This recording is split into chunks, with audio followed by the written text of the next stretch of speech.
Let us consider the second example on Leibniz test of examining the convergence of the given alternating series. Here the question is to test the convergence of the series x minus x square by root 2 plus x cube divided by root 3 minus x to the power of 4 by root 4 plus dot dot dot. So let us solve this problem. So first what should we do? We should write down the symbolic form of the given series. So it is summation minus 1 to the power n minus 1. This is the way to write the plus sign or minus sign of the terms appearing in the alternating series into un. And we are here very much aware of the nth term. It is very easy to know the nth term in this case, because the first term is having x to the power of 1 divided by 1, that can be written as 1 divided by x to the power of 1 divided by root 1. Second term is x square by root 2. Third term is x cube divided by root 3. Therefore nth term will be x to the power of n divided by root n. So from this we come to know that un is, therefore un is x to the power n divided by root n. So this implies un plus 1 is x to the power n plus 1. We have to replace n by n plus 1 in order to get the un plus 1th term. So therefore it is this much. Now consider un minus un plus 1. So we have to consider the difference of these two and see whether the sign is positive or negative. So unth term is x to the power of n divided by root n minus x to the power of n plus 1 divided by root of n plus 1. Now let us simplify this by taking LCM. The LCM is going to be root n into root of n plus 1. So here root n plus 1 multiplies. So first term x to the power of n as it is into root of n plus 1 minus, with this term root n will be multiplied, and this x to the power of n plus 1 may be written as x to the power of n into x to the power of 1 by using the properties of indices. So now let us take x to the power of n as a common factor along with this denominator. If we write, it is x to the power of n divided by root of, single root we can write, root a into root b can be written as root a into b. Therefore it is root n into bracket n plus 1 into the bracket. So quantity within the bracket will be root n plus 1 from the first term. So it is root n plus 1 remaining in place of this, because this has already came outside, minus sign. This has come outside, x will be there and root n will be there. So it is x into root of n, the remaining thing. So this is the value remaining. Now here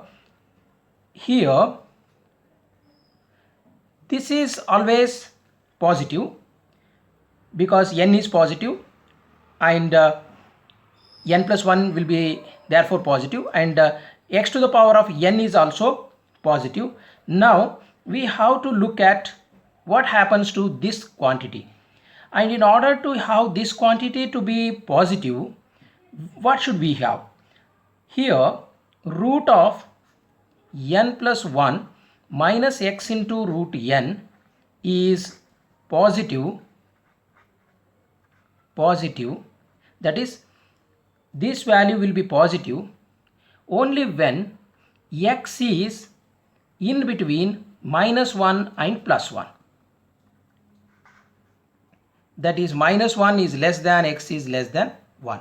That is nothing but only when x is a fraction, that is x is a fraction lying in between minus 1 and plus 1. In that case there is a chance of having this bracket as positive. So therefore we can conclude that un minus un plus 1 is positive for all x for which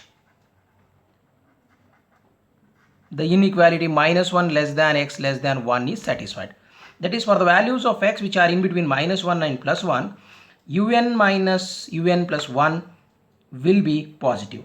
So this implies un will be greater than un plus 1 for all x lying in between +1 and -1 or -1 and +1. So the first condition is satisfied.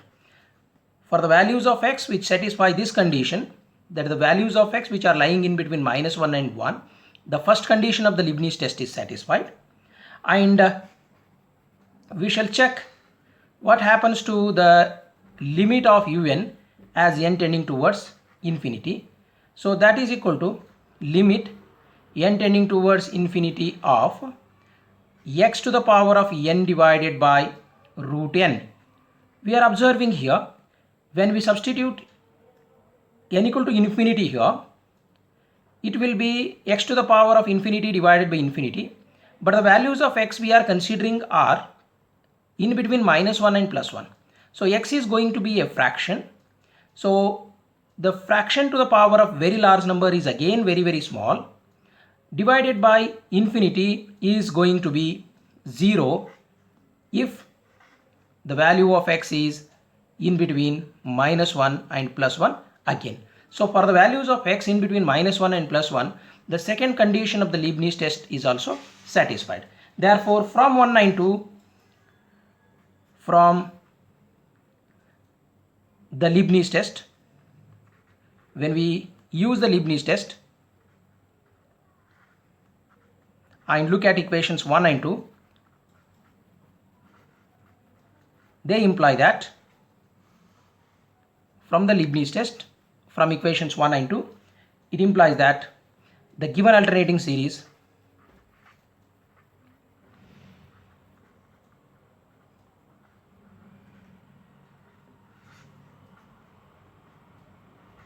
is convergent. If this condition we should always write, we should not fail to write that. So it is -1 less than x less than 1. That is nothing but x lying in between -1 and +1, or symbolically it will be shown as modulus of x less than 1. So this always means x lies in between -1 and +1. So for such values of x, the conditions 1 and 2 of Leibniz test will be satisfied, and therefore the given alternating series will be convergent. This completes the solution of first problem. Let us consider the next example. Here we have to discuss the convergence of the series 1 by 2 minus 1 by log 2 in one bracket, minus in the second bracket 1 by 2 minus 1 by log 3 bracket close, plus the third term is the third bracket, that is 1 by 2 minus 1 by log of 4 close the bracket. So like that, minus plus dot dot dot. So this is the given alternating series. Let us solve this problem. So for that, first let us write it in a symbolic form. The given series be -1 to the power n minus 1 into un. So by looking at the given alternating series, we are able to write what is un here.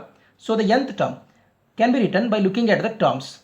So here each term stands for each bracket in the given alternating series. So from the brackets we can get the idea that the first factor, that is 1 by 2, in each bracket is common. That is, it is present in each terms. Therefore 1 by 2 we shall keep even in the nth term. So even in un 1 by 2 will be there because it is present in first term, it is present in second term, it is present in third term, it is present in even the nth term. Further we observe that in each term, that is in each bracket, the second member is minus 1 by log of something. So what is that log of something?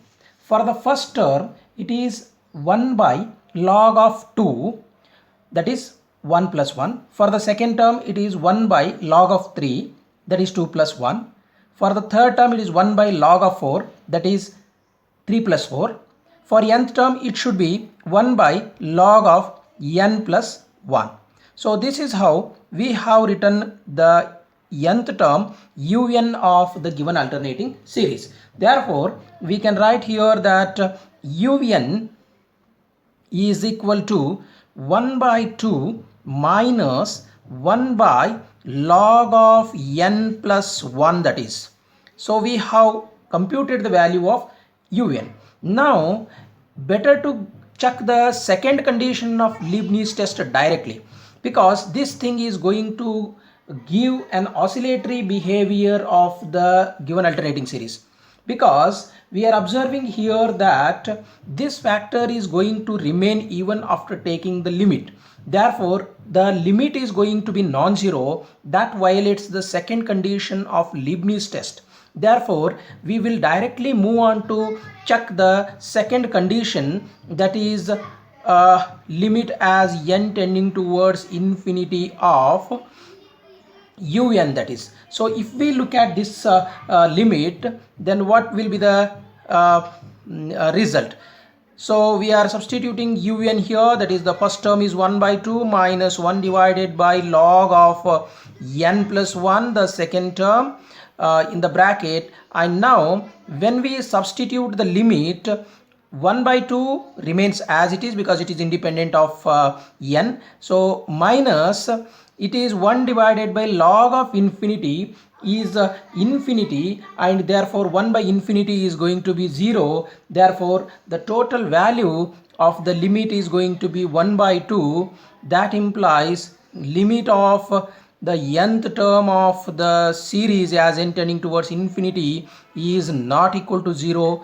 We have obtained in this case. Therefore the second condition of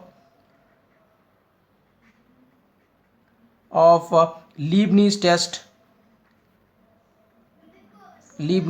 fails, and therefore and thus the given alternating series is oscillatory. So this is our conclusion from the observation, and we have not checked the first condition here because we are directly getting from the second condition that the given series is going to be oscillatory. So this is how we can solve the examples on alternating series by using the Leibniz test. With this, let me stop. In the next video, we shall discuss about the absolute convergence and conditional convergence. Thank you.